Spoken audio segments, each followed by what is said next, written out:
Snow fell endlessly on the frozen world, thick white layers covering the broken ruins of a city long forgotten. Dr. Aaron Blake pulled his coat tighter as the icy wind howled. His breath turned into mist in the air. He had been sent here on a mission of exploration, but nothing could have prepared him for the silence of this world. No birds, no animals, no sign of life, only the heavy sound of his boots pressing into the snow. He walked past tall structures made of stone and metal, half buried under ice. Strange carvings glowed faintly on the walls, symbols of a language he did not know. His radio crackled, but no voice answered back. His team had been separated in the storm. Now he was alone, wandering deeper into the frozen land. A sound made him stop. It was soft, almost like a whisper carried on the wind. Aaron turned, his hand on the small plasma cutter at his side, his only weapon. At first he thought it was just the storm, but then the whisper grew clearer. "Human," the voice said, gentle and broken. Aaron's eyes scanned the snowy ruins, and that was when he saw her. She stood in the distance, half covered in frost and snow. A figure cloaked in long, silver robes that shimmered under the moonlight. Her skin glowed faintly, pale like crystal. Her eyes burned with a sad blue light.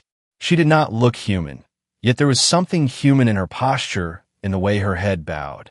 Aaron's breath caught, because he had never seen anything like her. He stepped closer with caution. "Who are you?" he called, his voice echoing across the empty ruins. The woman raised her head slowly, her lips trembling as if speaking took all her strength. "I am the last," she whispered. "10 winters I have waited alone." Aaron felt a shiver run down his spine, not from the cold, but from her words. She looked fragile, like a statue about to break, yet her presence filled the air with power. 10 winters, he asked. "How is that possible? No one lives here." The alien woman gave a faint, sorrowful smile. "No one but me." She took one step forward, her robe trailing across the snow. Aaron noticed her hands, long, delicate fingers that glowed faintly, as if light lived inside her veins. Her eyes locked onto his with a deep longing that made him uneasy. Then she spoke the words that froze him in place. "Human, just one night. That is all I ask." The silence after her words was heavy, broken only by the storm around them. Aaron blinked, unsure if he had heard right. "One night," he repeated, trying to keep his voice steady. The alien nodded slowly, her expression both desperate and calm. "For 10 winters I have been alone, waiting for someone to come, waiting for warmth, waiting for a voice not my own." Aaron's heart raced. He did not know if she was dangerous, if this was a trap. But there was no threat in her tone, only sorrow, only the hunger of someone starved of company. He tightened his grip on the plasma cutter, but did not raise it. Something about her words felt true, painfully true. He looked around the ruins, the walls glowing faintly with the same light that pulsed in her skin. Strange markings seemed to shift as if alive, and Aaron felt as if the ruins themselves were listening. The storm grew louder, the wind biting harder, yet he felt strangely warm under her gaze. His mind told him to leave, to escape, but his heart told him to stay. "Why me?" Aaron asked, his voice cracking slightly. The alien woman lowered her head, her voice a whisper almost lost to the wind.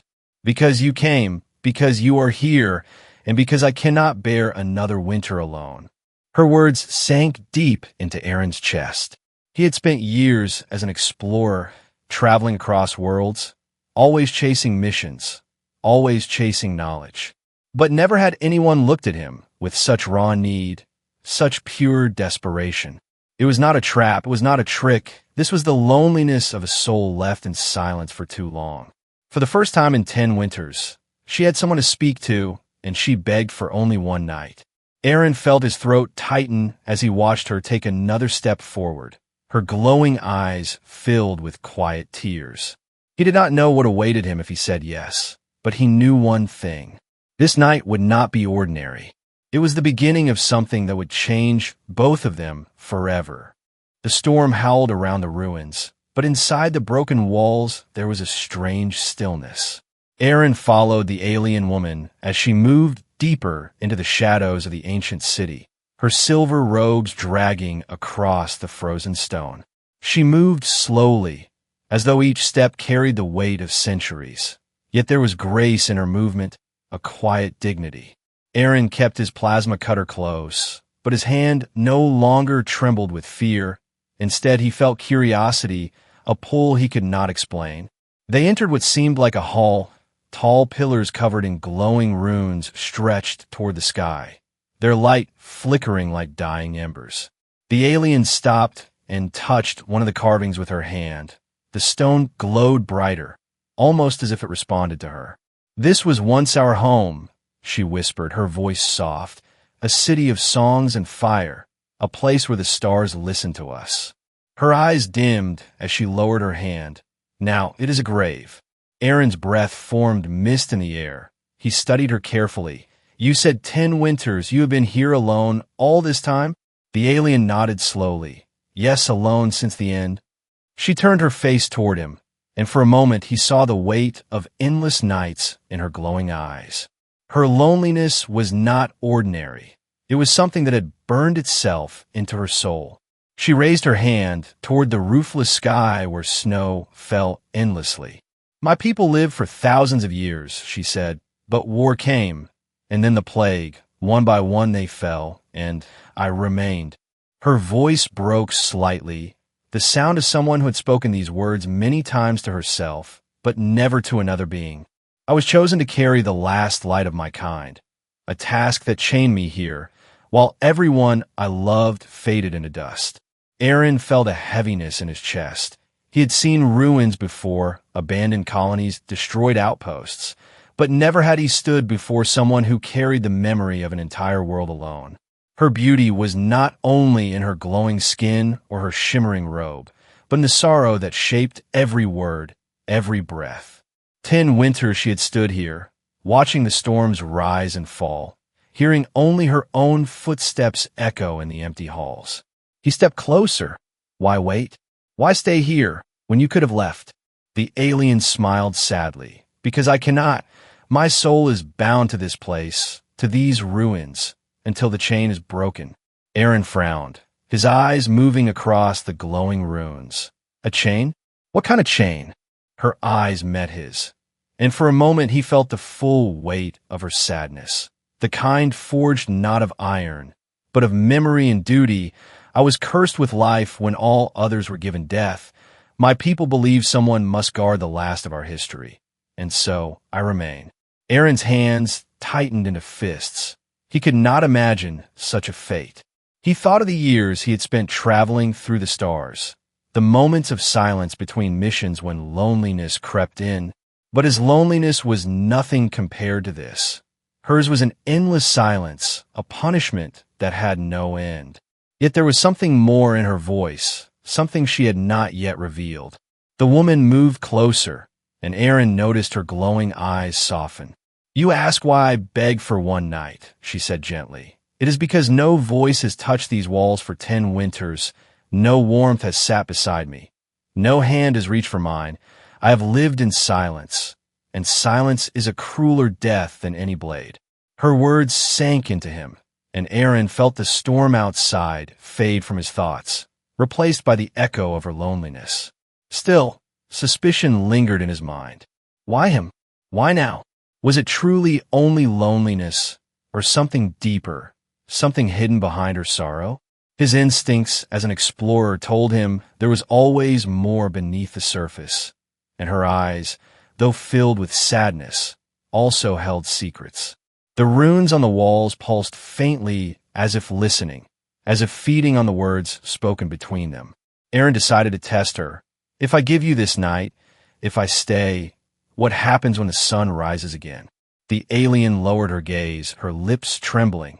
"Then perhaps I will remember what it feels like to be alive," she whispered, "and perhaps you will understand why I was made to wait." Her answer did not calm him, but it did not frighten him either. It only deepened the mystery. He felt torn between caution and compassion, between reason and the strange pull in his chest. For the first time in years, Aaron realized that this mission, this frozen planet, was not about discovery. It was about choice. A choice that could change everything for her and for him. The storm roared outside. The runes glowed brighter, and the alien woman's eyes locked on his once more. 10 winters had passed in her silence. But tonight, the silence was broken. And Aaron knew this was only the beginning. The ruins were silent again, but the silence felt alive. Aaron sat by a broken wall while the alien woman, Lyra, as she finally told him her name, stood near the glowing carvings, her hand brushing over the symbols with care. Her voice had fallen quiet, but the runes seemed to hum with energy, faint lights dancing across the stone like sparks of memory. Aaron could not shake the feeling that the ruins themselves were listening to them, waiting, feeding on every word spoken. He watched her carefully, suspicion burning in his chest. Her story of loneliness was tragic, yes, but it was too perfect, too polished, as though she had spoken it many times before. He wondered if other travelers had come before him, if she had whispered the same words to them, begging for one night. If so, where are they now? The thought made his stomach twist. He reached into his pocket and pulled out his scanner, a small handheld device. It beeped faintly as it read the area, showing energy levels far beyond what a dead city should hold. Aaron narrowed his eyes. The energy was not random. It was connected directly to the runes and to her. Lyra, he said cautiously, were these symbols? They react when you touch them, when you speak. She turned her glowing eyes toward him, her face calm but unreadable. They're memory stones, she whispered. They hold the voices of my people, all that remains of them. Aaron glanced at the scanner again. Then why do they glow when you talk to me? Not just when you touch them? For the first time, Lyra hesitated, and that hesitation was answer enough. Aaron felt his heart beat faster, the storm outside thundering against the broken roof. Something was happening here beyond loneliness, beyond sorrow. The ruins were not only monuments, they were alive in some strange way, tied to her very being, and maybe tied now to him as well. At night, as the storm deepened, Aaron tried to rest near the broken wall, but the whispers would not let him sleep. Faint voices drifted through the air, not in human language, but heavy with emotion, sorrow, anger, longing. He turned sharply, his plasma cutter gripped tight, yet saw nothing but snowflakes swirling in the pale light of the ruins. Lyra sat quietly near the runes, her eyes closed, as if listening to the whispers herself. When she spoke, her voice carried a strange sadness. Do you hear them too? The voices of my people. Aaron swallowed hard. Those aren't just echoes, are they? She opened her eyes, glowing softly in the dark. No, they are memories, but memories can be heavier than ghosts. Aaron studied her face in the dim light. She looked fragile, lonely, and yet there was a strength in her, a presence that made him uneasy. If she had survived 10 winters in this storm, she was not weak. And if the ruins obeyed her touch, then she was not only a prisoner here, she was also its keeper. His curiosity battled with his suspicion. He wanted to believe her, to believe that her only desire was one night of company, a night to feel human connection again. But a deeper voice in his mind told him this was only the surface of her truth. That, one night, meant something far more dangerous than what her words suggested. Aaron walked slowly around the hall, tracing his fingers over the carvings. The runes pulsed faintly at his touch, as if testing him. He pulled his hand back quickly, unsettled by the warmth in the stone. Lyra, he said firmly, tell me the real reason. Why me? Why now? She rose from the ground, her silver robe flowing like liquid light. Her gaze locked onto him, her voice steady but filled with quiet desperation. Because you're the first to answer, the first to stand before me and not turn away. The storms took the others, or perhaps the ruins swallowed them. But you are here, you stayed. Aaron felt a cold chill race through him. The way she said the others suggested more truth than she wanted him to know. His suspicion grew sharper, but so did his curiosity. If the ruins had taken others, if she had seen travelers before him, then she was not simply waiting. She was searching. For what? He did not yet know. But he could not leave. Not now. Not when the storm had locked him inside this ancient city with her. Aaron's mind filled with questions. What did she really want from him? What would happen if he gave her the night she begged for? And why did the ruins seem to grow brighter the longer they spoke? The whispers swelled louder, wrapping around the hall like invisible chains. Aaron felt them pressing against his thoughts, pulling him closer to her, closer to the truth he wasn't ready to face. Lyra stepped forward, her eyes glowing more fiercely now. "You are afraid," she whispered, "but fear is the seed of choice, and choice is what binds us." Aaron's heart raced, torn between the instinct to run and the need to know. Suspicion and curiosity fought within him. But in the end, he realized he could not walk away, not yet. 410 winters she had waited, and now it seemed the night was only beginning. The storm raged outside, a wall of white that made escape impossible. Aaron sat near the glowing ruins, his back pressed against cold stone, while Lyra stood before him, her presence both fragile and powerful. She had told him pieces of her story, fragments wrapped in sorrow, but he felt the weight of secrets still locked behind her glowing eyes. The whispers of the ruins grew louder with each passing hour, as though demanding he hear the truth. Finally, Aaron spoke, his voice steady. "No more half answers. Lyra, tell me why I am here. Tell me what you want from me." Her gaze flickered, the blue glow in her eyes dimming before flaring again. "You already know," she said softly. "You feel it, the pull of this place, the chains that bind me." Aaron shook his head, his fists tightening.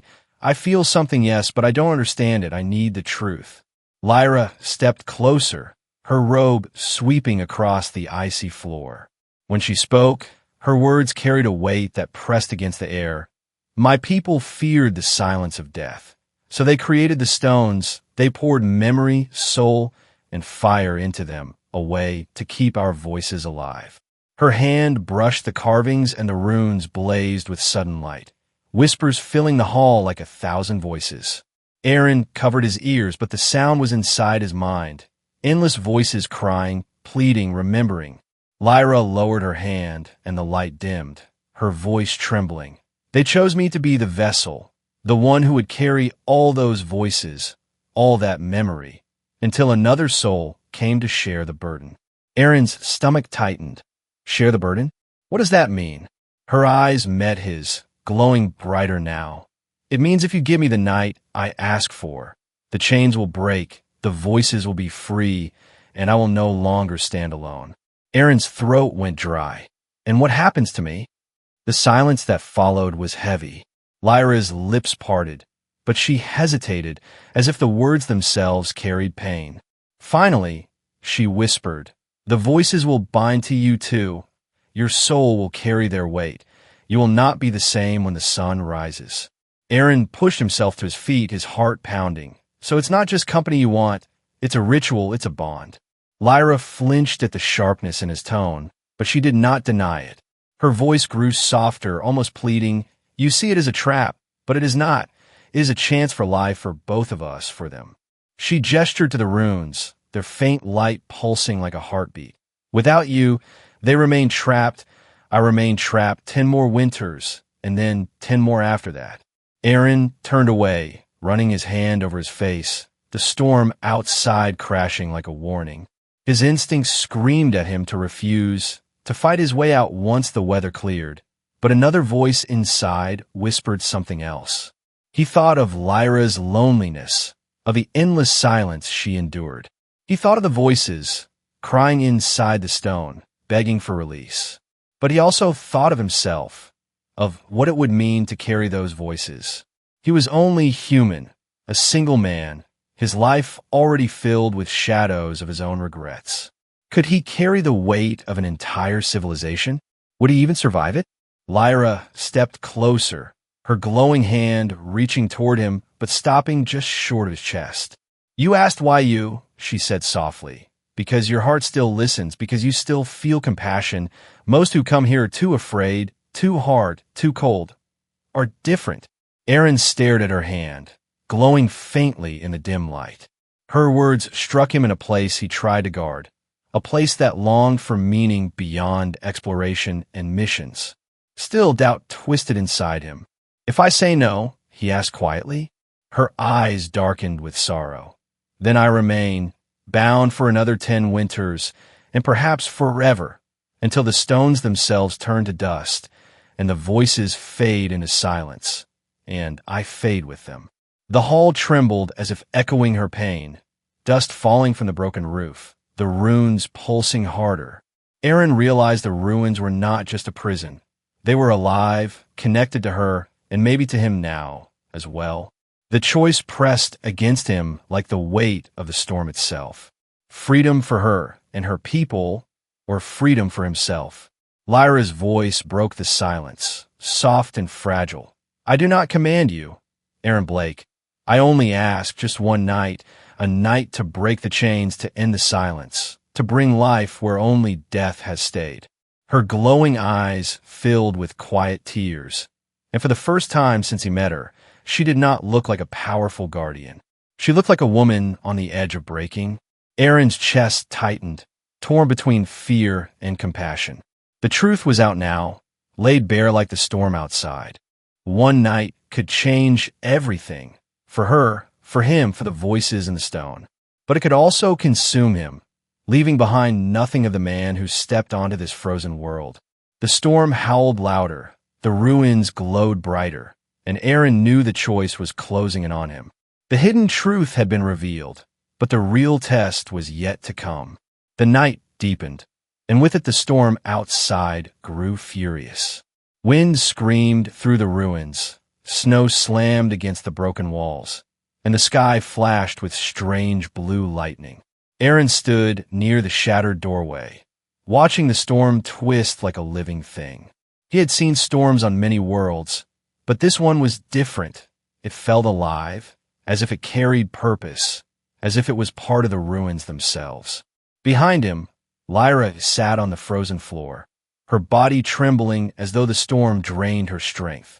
Her hands glowed faintly, and each time the lightning flashed, the runes on the walls answered with a dull pulse. Aaron turned back to her, suspicion and concern warring in his chest. "What's happening to you?" he asked, raising his voice over the howl of the wind. She lifted her head slowly, her glowing eyes flickering. "The storm feeds on me," she whispered. "Every winter it grows stronger. Every night it takes more. Soon I will vanish, not from time, but from hunger, the hunger of the silence that eats me." Her words chilled him more than the wind. It was not just loneliness that threatened her. It was the storm itself, a predator of memory and light. Aaron paced the hall, his boots echoing, his mind racing. If what she said was true, she might not survive another night without help. But if he gave her what she asked, if he shared himself with her, then he risked losing everything he was. The choice pressed harder now, as if the storm wanted to force his decision.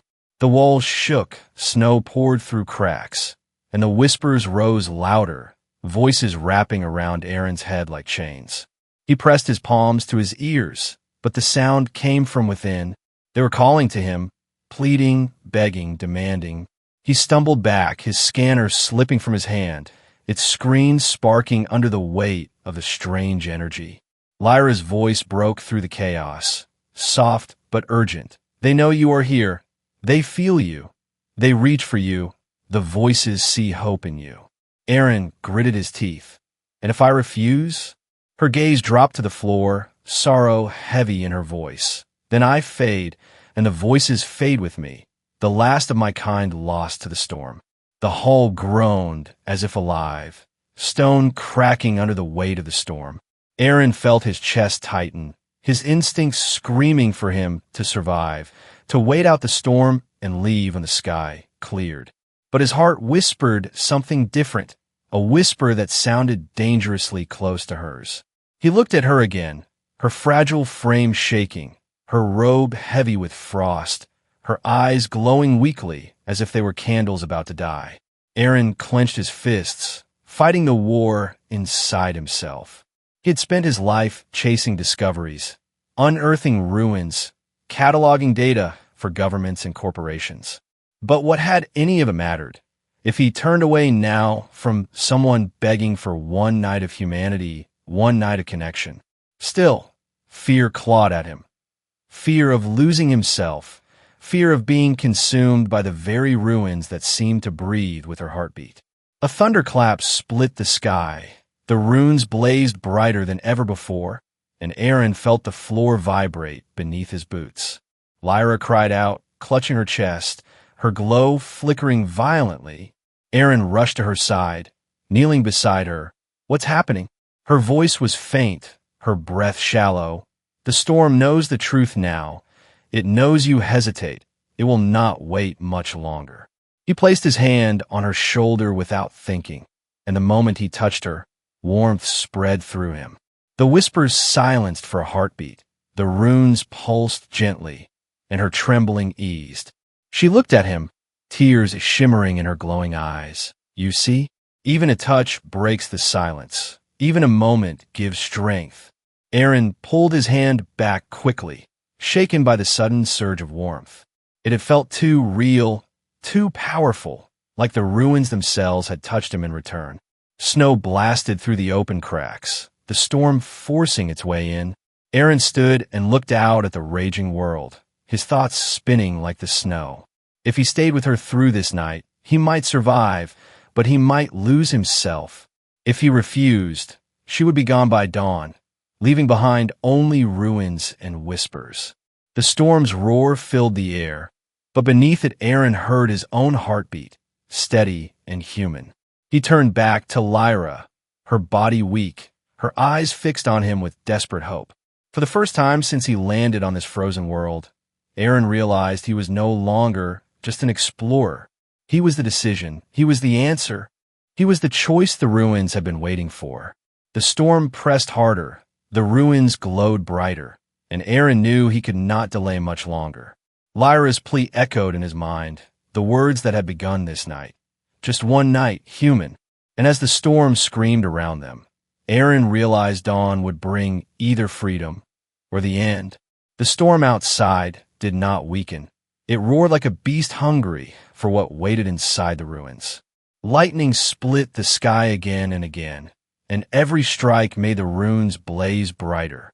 Aaron stood in the center of the hall, breathing hard, his hands shaking, his mind caught between fear and duty.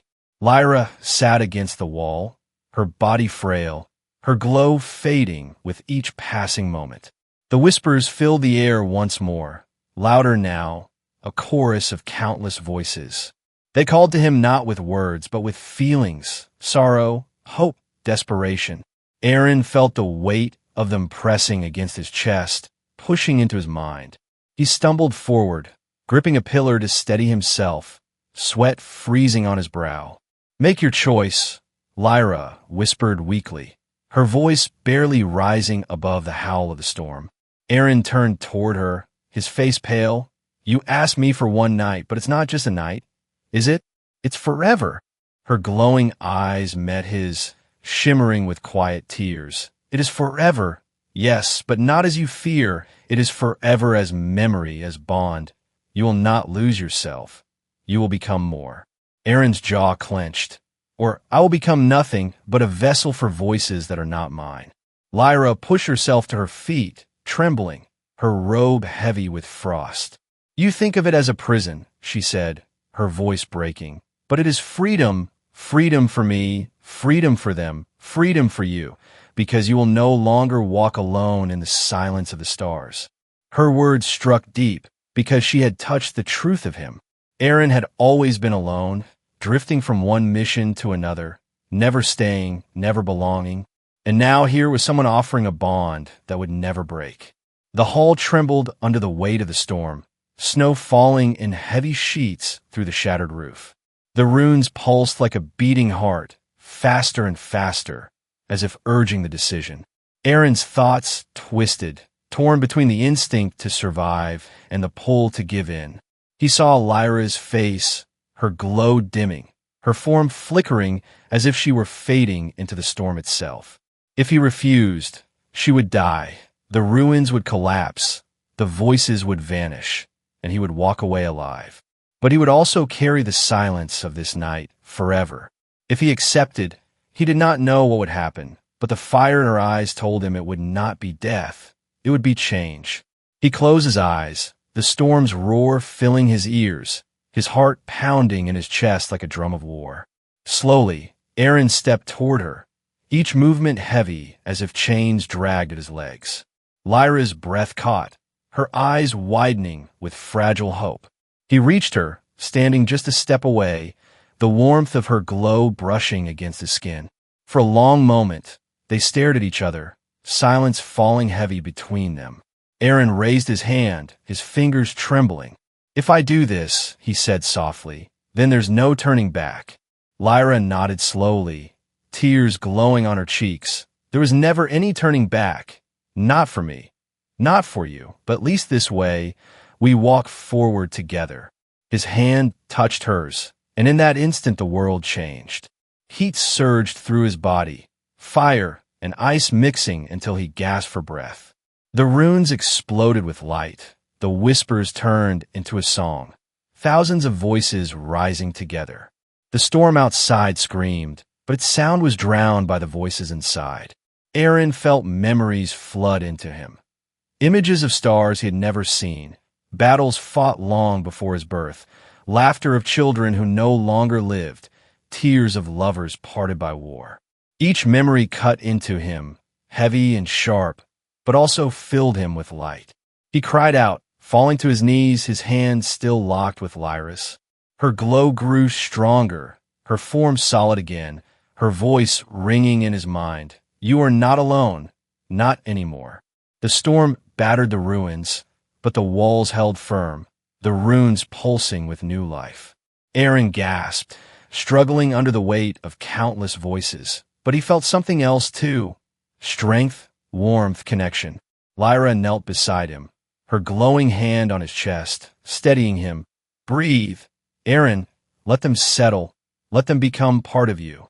He fought for air, his body trembling, but slowly the chaos inside his mind began to quiet. The voices no longer screamed. They whispered gently, like a chorus of stars watching from the night sky. When he finally opened his eyes again, the storm outside had grown strangely calm. The wind still howled, but the fury had lessened, as if the world itself had recognized the choice made. Lyra looked at him with eyes that no longer carried sorrow, but hope. "You chose," she said softly, her voice filled with awe. "And because of you, dawn will come." Aaron leaned back against the cold stone, his chest heaving. He did not know if he had gained or lost, if he had saved himself or doomed himself. But he knew one thing with certainty. He was no longer just a man lost in the snow. He was something more, something bound to her, bound to the ruins, bound to the voices of a forgotten world. The night of decision had ended, but its cost had only begun. The first light of dawn pushed against the storm, turning the white sky into shades of silver and gold. Snow still fell, but gently now, no longer the raging fury of the night before. Inside the ruins, the glow of the runes softened, their wild, pulsing calming into a steady rhythm, like the heartbeat of a living world. Aaron sat against a pillar, his body weak but alive. His breath came heavy, but his eyes were clear, his mind no longer drowning in the endless flood of voices. Instead, the voices were quieter now, whispering at the edge of his thoughts, not as chains but as companions. It felt strange, as though his soul had been stretched to hold more than itself, yet it did not break. Lyra stood before him, radiant in the morning light. Her glow had returned, stronger than ever, no longer flickering, no longer dim. The sorrow that had weighed on her for 10 winters seemed to have lifted, replaced by something fierce and new. She smiled softly, and it was the first true smile Aaron had seen on her face.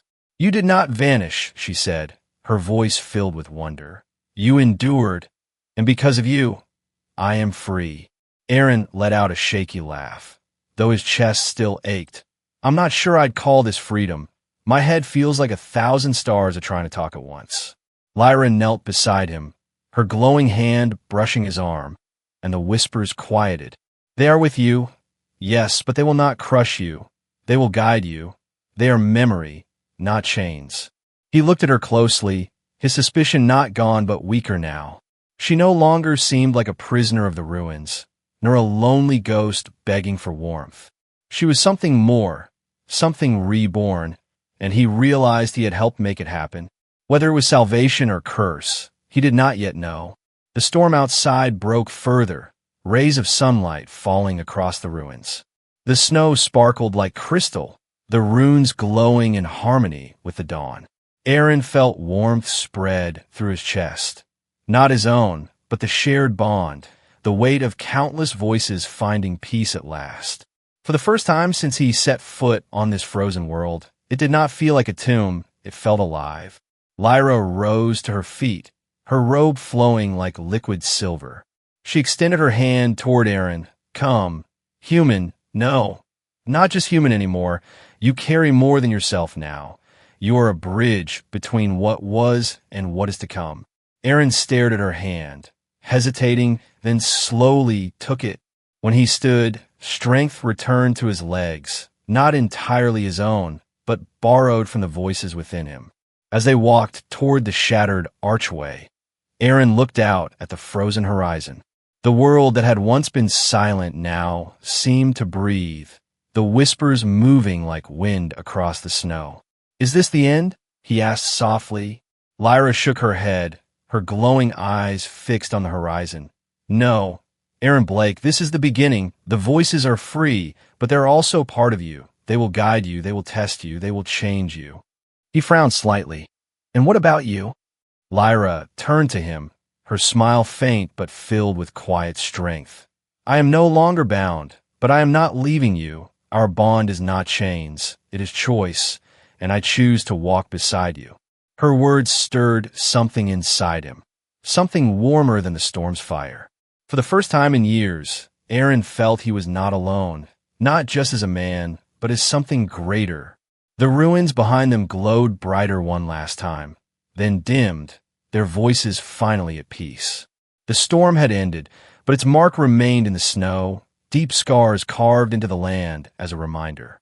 Aaron knew he could not return to his ship the same man who had entered this place. The mission had changed. The purpose had changed. He had changed. Lyra stepped ahead, her silver robe catching the light of dawn. Aaron followed, his boots crunching softly in the snow, the whispers in his mind guiding his steps. Each voice was different, yet together they formed a harmony, a song of a people long gone, but now alive within him.